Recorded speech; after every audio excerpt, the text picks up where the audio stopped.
हे कृष्ण गोविंद हरे मुरारे हे नाथ नारायण वासुदेव हे नाथ नारायण वासुदेव हे नाथ नारायण वासुदेव।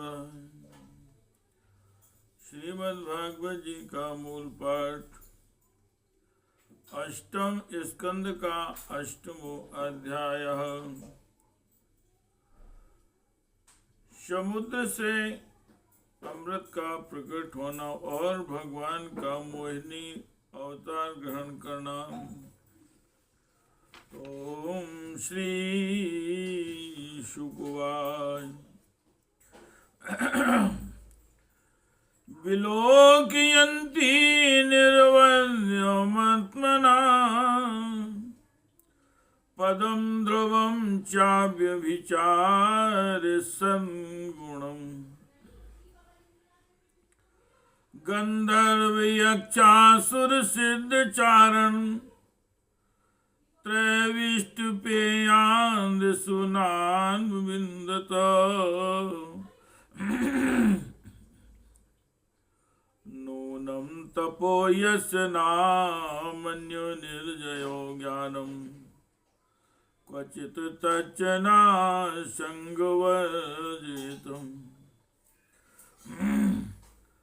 कश्चिन्मस्तस्य न कामि निर्जया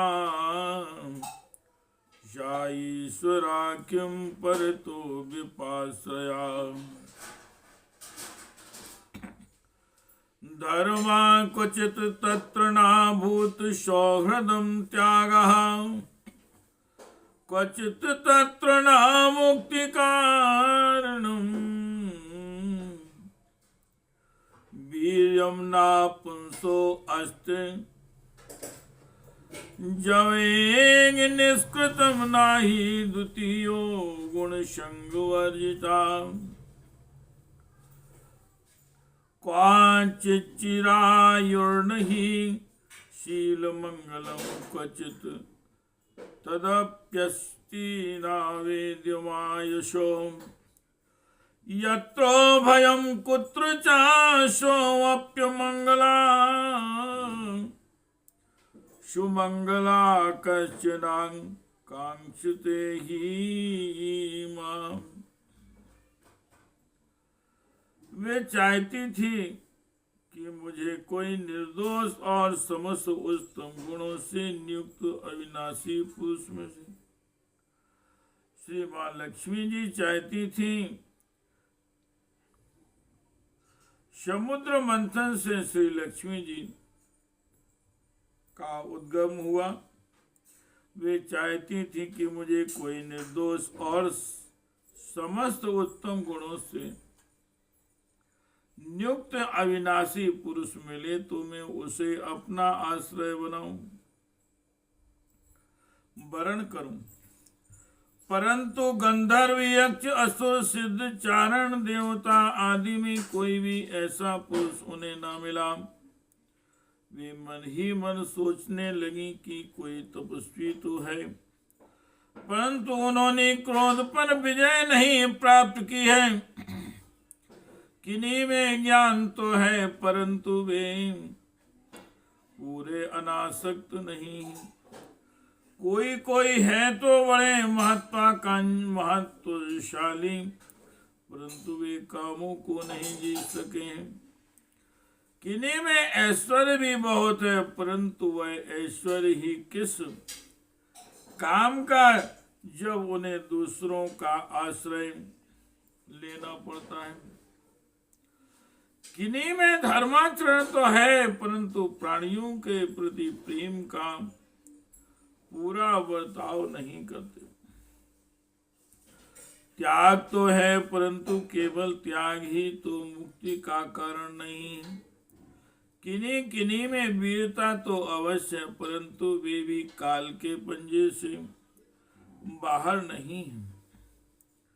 अवश्य ही कुछ महात्माओं में विषयाशक्ति नहीं है, परंतु वे तो निरंतर अद्वैत समाधि में तल्लीन रहते हैं। किसी किसी ऋषि ने आयु तो बहुत लंबी प्राप्त कर ली है, परंतु उनकी शील मंगल भी मेरे योग्य नहीं। उन्हीं में शील मंगल भी है, परंतु उनकी आयु का कुछ ठिकाना नहीं। अवश्य किन्हीं में दोनों ही बातें हैं, परंतु अमंगल वेश में रहते हैं। रहे एक भगवान विष्णु, उनमें सभी मंगलमय गुण नित्य निवास करते हैं, परंतु वे मुझे चाहते ही नहीं। हे कृष्ण गोविंद हरे मुरारे, हे नाथ नारायण वासुदेवाय, हे नाथ नारायण वासुदेवाय, हे नाथ नारायण वासुदेवाय। एवं ब्रह्मश्याव्यम व्यभिचारि सद्गुणैर्वरं निजैकाश्रयतां आगुणाश्रयं वावरे वरं सर्वगुणैरपेक्षितं रमा मुकुन्दं निर्वीक्षमीप्सितं तस्यां सदेश उसतीं नौकंजमालां माद्यन् मधुव्रत वरोति गिरोपगुष्टां तस्थौ निधाय निकटे तदुरां तस्थौ निधाय निकटे तादुरां स्वधां शवीडहास विकशन्नयेन यानेन यातां तस्याश्रय स्त्री जगतो जनको जनन्या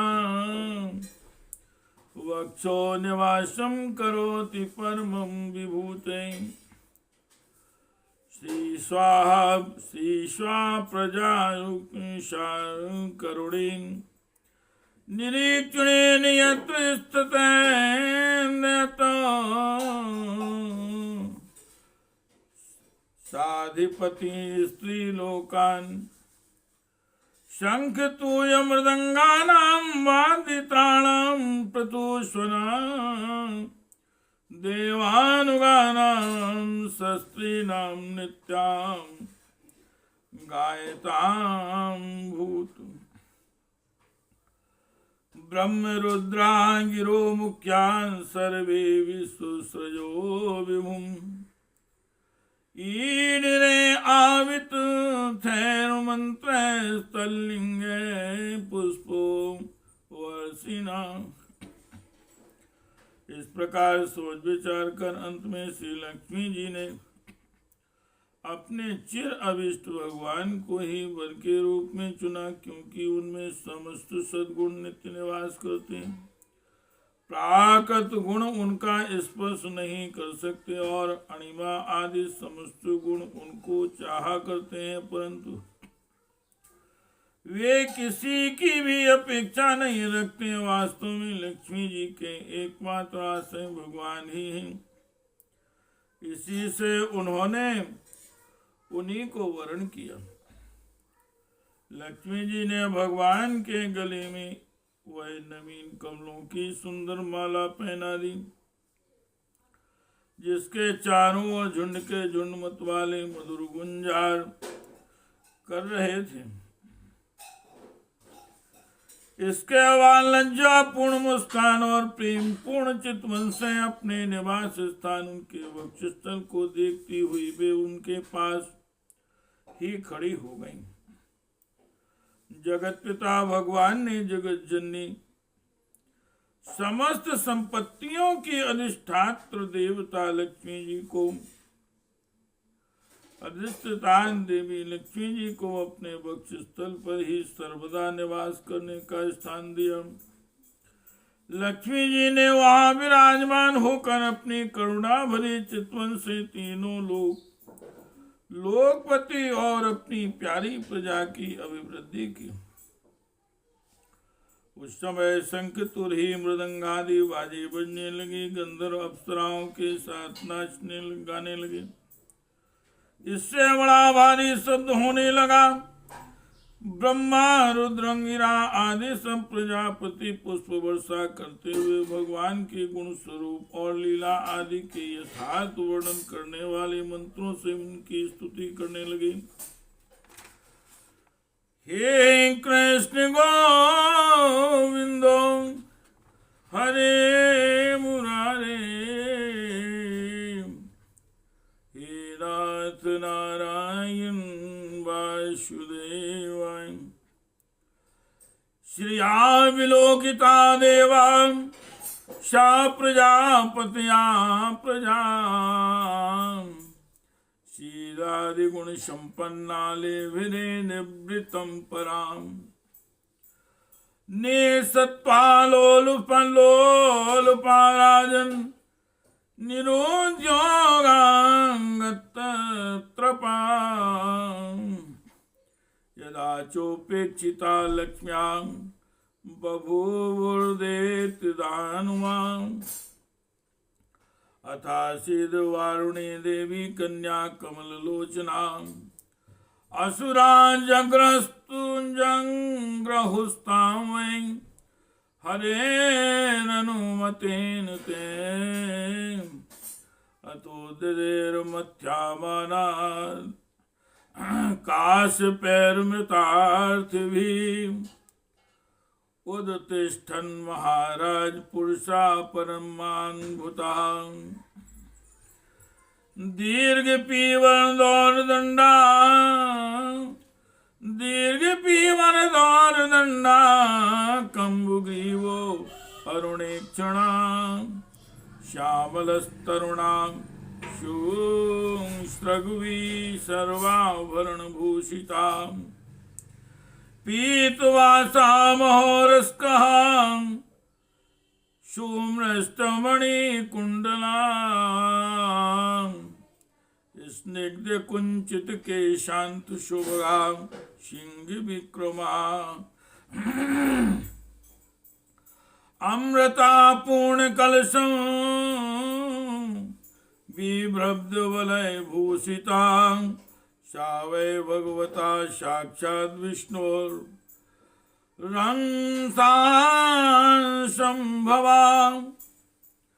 देवता प्रजापति और प्रजा सभी लक्ष्मी जी की कृपा दृष्टि से शीलादि उत्तम गुणों से संपन्न होकर बहुत सुखी हो गए।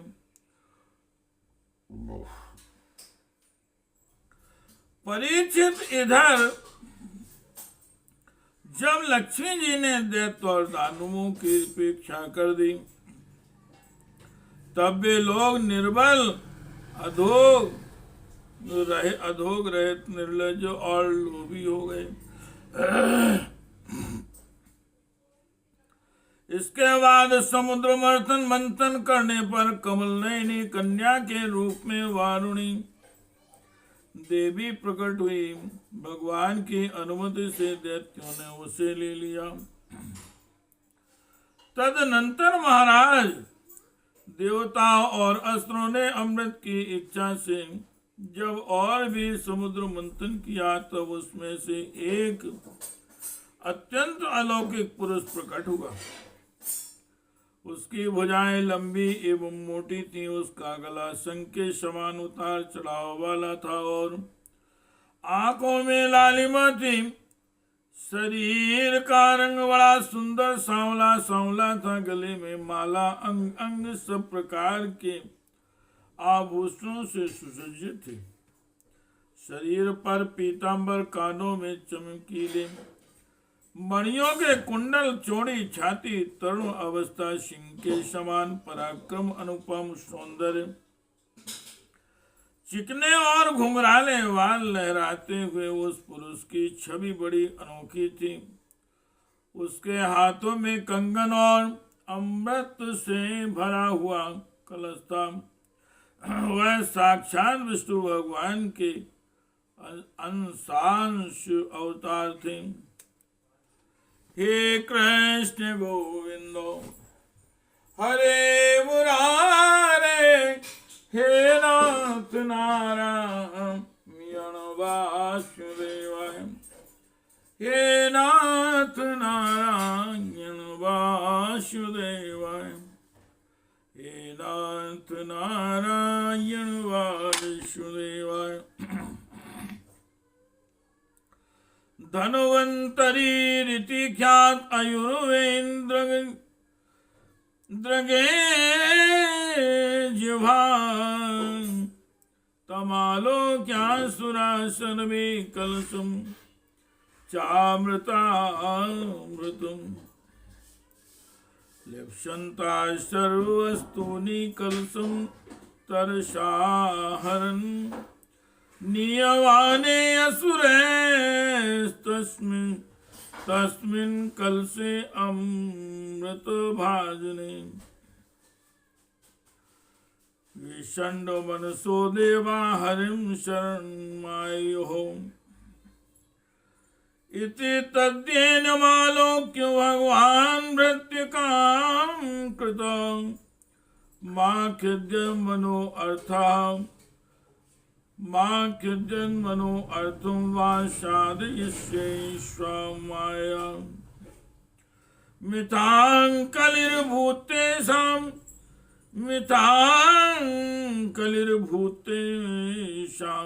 तदर्थे वर्षचेतसाम् अहं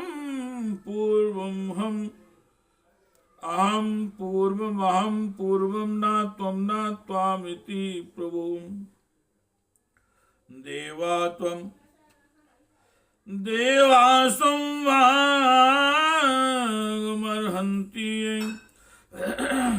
तुल्याया सहे त्वां सत्रयाग एवे तस्मिन्नेष्धर्मान् सनातनान्, इति स्वान् प्रत्यसे धन्वे दैतेयाजात्मत्सरां, दुर्बला प्रबलान् राजन् गृहीत कलशान् मुहो। एतस्मिन्नन्तरे विष्णु सर्वोपाय विधीश्वरां, योऽसिद्रुमनिर्देश्यं दधार परमाद्भुतम्। वे ही आयुर्वेद के प्रवर्तक और यज्ञ भोक्ता धन्वंतरी के नाम से प्रसिद्ध हुए। जब दैत्यों की दृष्टि उन पर तथा उनके हाथ में अमृत से भरे हुए कलश पर पड़ी, तब उन्होंने शीघ्रता से बलात् उस अमृत के कलश को छीन लिया। वे तो पहले से ही इस ताक में थे कि किसी तरह समुद्र मंथन से निकली हुई सभी वस्तुएं हमें मिल जाएं।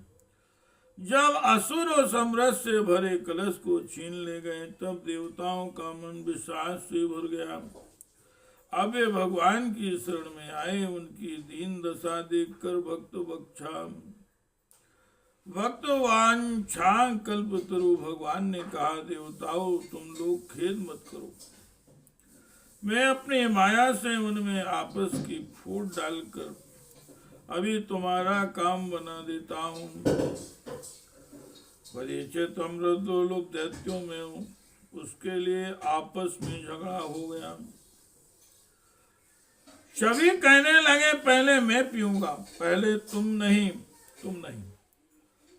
उनमें जो दुर्बल थे उन बलवान दैत्यों का विरोध करने लगे। उन्होंने कलश छीन कर अपने हाथ में कर लिया था।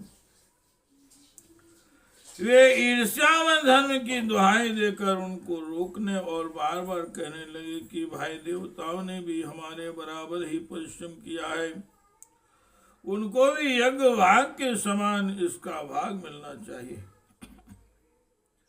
यही सनातन धर्म है। इस प्रकार इधर दैत्यों में तू मैं हो रही थी कि और इधर सभी उपाय जानने वालों के स्वामी चतुर्शिरोमणि भगवान ने अत्यंत अद्भुत और अवर्णीय स्त्री का रूप धारण किया। हे कृष्ण गोविंद हरे मुरारे, हे रात नारायण वासुदेवाय, हे नाथ नमः, हे नाथ नारायण वासुदेवाय। प्रेक्षणीयोत्पलश्यामं प्रेक्षणीयोत्पलश्यामं सर्वावयवं सुन्दरं, शमान्कर्णाभरणं शुकोशुकपोलोन्नशाननं, शुकपोलोन्नाशानम्।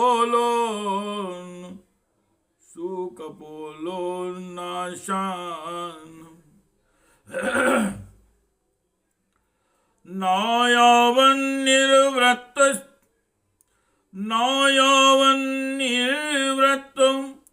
स्तनभारकृशोदरम्, मुखामोदानुरक्ता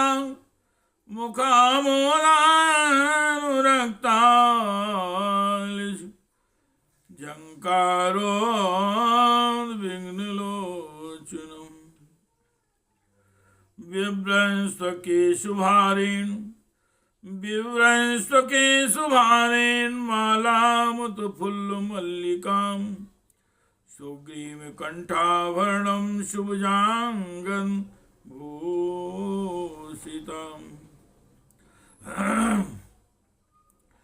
विरजाम्बरसंमेति नितम्बद्वीपशोभया, विरजाम्बरसंमेत नितम्बद्वीपशोभया, काञ्चया प्रवंसन्वल्गुचलच्चरन्, कंचया लसद वल्गुचलच्च,